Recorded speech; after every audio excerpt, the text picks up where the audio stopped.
was a good meeting we had at the ECB headquarters, and I pushed Madame Lagarde on when rate cuts from the central bank will be appropriate. We are not there yet, and we need more data, more intelligence, more certainty that we are going to hit that medium-term target. And for that, we need all sorts of data, but one of which is critically important. It's the data concerning wages.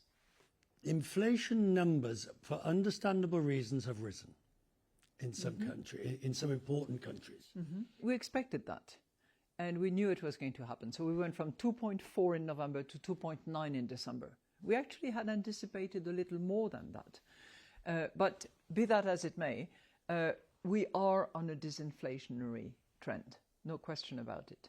But we need to be further into that process. But what does that mean, further into that process? Well, we need to have three key components. We need the inflation outlook. Where are we at the end of 24? Where are we at the end of 25? Where are we at the end of 26? That's roughly the 3 years projections that we have. That's point one. Point two, we need underlying inflation to also be heading in that direction, because we cannot be only distracted by elements that are very volatile. You look at the price of oil, gas, electricity, food to a certain point, that's very volatile. We need to understand whether the core inflation is also on that declining path. And third, we need to make sure that monetary policy stance, our interest rates, if you will, is transmitted in the financing terms and conditions offered to all corporates, households, sovereign, and then into the economy. This 2% number, you're committed to reaching it, but at the same time, everybody says, no, you'll all budge before you get there, because if you have to push hard enough to get to 2%, you will tip the economies over. No. The last mile will be fudged. We have one mission, different from the Fed, which has a double mandate. We have one mandate, and that is price stability, defined as 2% medium term. And we will get there. When? In a timely manner.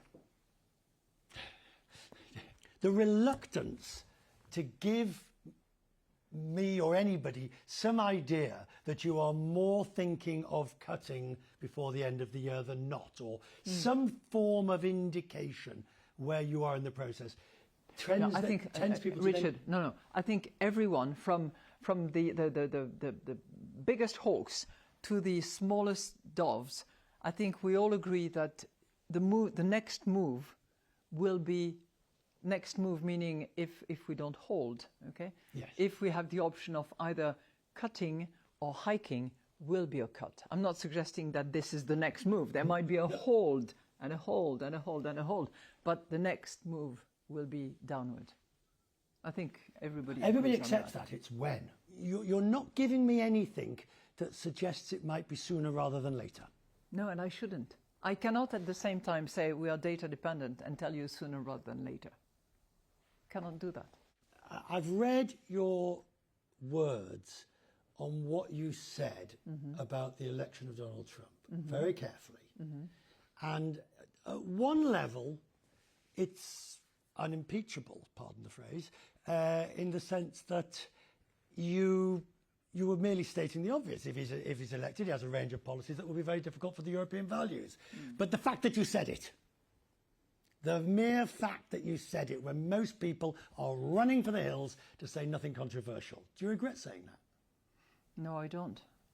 Is it that much of a threat to European values? I don't, because, first of all, I think that being constantly politically correctly and perfect in that respect is a risk of not seeing the reality and preparing for it. And I think that if you look at what those years were when Mr. Trump was President of the United States, looking at his program now, shouldn't prevent you from understanding that there could be threats and there could be issues for which the Europeans should be prepared. What sort of preparation are you imagining?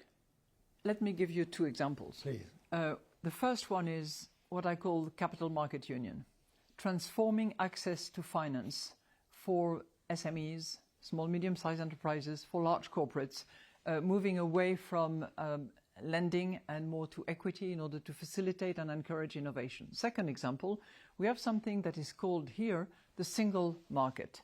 Well, it's only single to a point, because when you look at some services, for instance, it is not yet single. You need to have an equivalent, you need to have a license, you need to do this and that, which is different whether you, want to apply that professional skills of yours in Germany or in Finland or in France. So the benefit of being more and really a single market is tremendous. And I think we have to just move in that direction. That's how Europe moves, by the way, when it is under threat. So good, let's move. What happened 4 years ago, or during the last Trump administration, with the question of tariffs, with the saber rattling.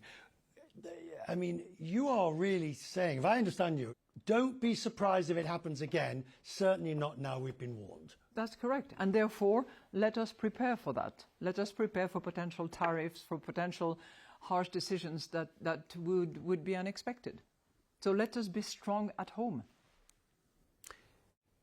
I don't expect you to give me names, but have you had people ring you up and say, Christine, thank God you said that?